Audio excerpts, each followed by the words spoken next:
Is on adoption of the resolution. Those in favor say aye. Aye. Those in favor say no. No. It's the opinion of the chair that the ayes have it and the resolution is agreed to. I apparently am giving Rep. Omar more credit than the Speaker is, because I don't believe she is naive. I believe that she knows exactly what she's doing. All right, you just saw that. You heard that reaction. That was the moment the House voted to remove Ilhan Omar from the Foreign Affairs Committee, and you heard her colleagues just screaming. But my first thought watching this? Finally, some accountability. Look, this isn't about politics for me. This is about principle. For years we've seen a pattern of rhetoric from this specific Congresswoman that is, frankly, deeply concerning. And we're going to watch the full story unfold in this video, including a powerful speech from Representative Zeldin that just lays it all out. This isn't about canceling someone or shutting down free speech. This is about whether someone who has made consistently questionable and frankly anti-American statements should be representing our country's interests on the world stage. It's a serious question.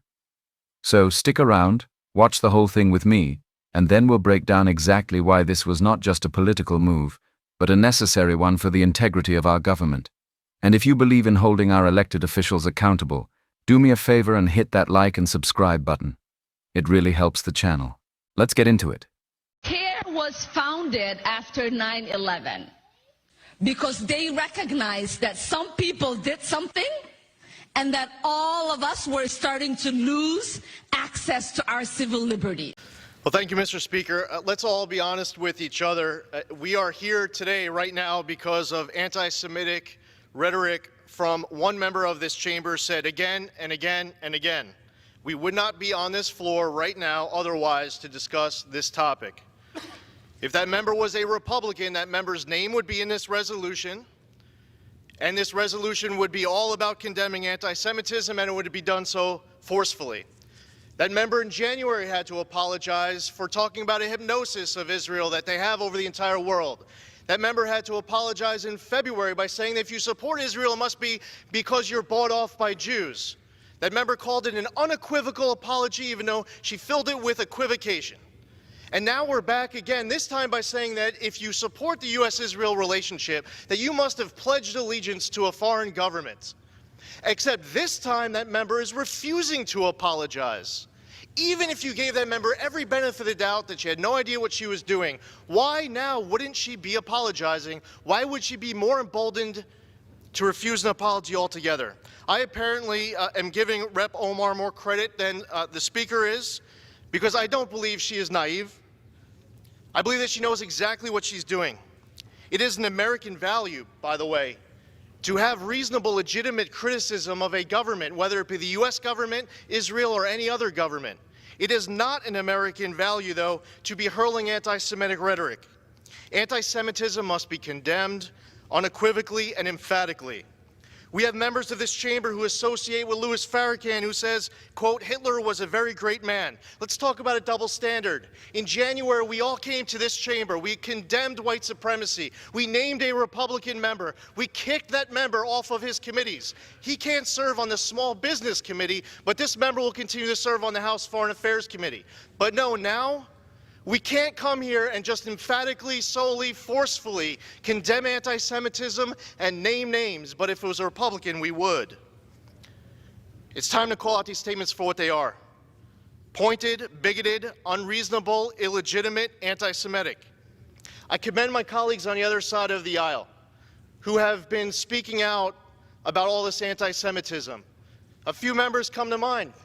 Chairman Engel, Congressman Deutsch, Congressman Nadler, Congresswoman Lowy, Congressman Gottheimer. Many of my colleagues on the other side of the aisle, I believe to their core, know how very wrong this is, and there are many other members to name as well. And I'd be remiss if I didn't take this opportunity to say thank you to each and every one of them, because support of Israel, support of Jews, standing against anti-Semitism has been bipartisan in the past. It should be bipartisan today, and should be bipartisan for every moment in the future. First off, hats off to Representative Zeldin. That's what leadership looks like. He stood on that floor and spoke the truth. And he didn't mince words. He pointed out the massive double standard in Congress, and he was 100% right.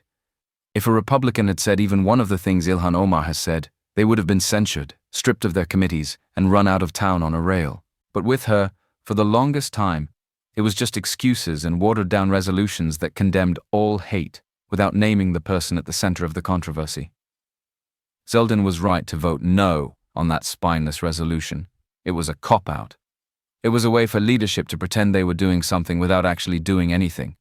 It was all talk, and we, the American people, are tired of talk. We want action. And this vote, the one you saw at the beginning, that was the action we needed. Let's talk about her statements. The "some people did something" comment about 9/11s. I mean, come on. That is one of the most disrespectful, dismissive, and frankly disgusting ways to describe the worst terrorist attack on American soil. Thousands of Americans lost their lives. Heroes ran into burning buildings. Our country was changed forever. And she reduces it to "some people did something"? That right there shows a fundamental disconnect from the American experience and a lack of respect for the victims and their families. And it's not a one-time thing, it's a pattern. Zeldin laid it out, accusing American supporters of Israel of having an allegiance to a foreign government. That's not a critique of policy.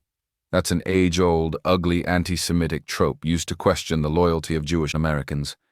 Talking about Israel having hypnotized the world. Again, another anti-Semitic trope. Her defenders will say, oh, it's all taken out of context, or it's manufactured outrage. You saw the clips. You heard her say the words herself. Is it manufactured outrage to be offended when a member of Congress belittles 9/11s?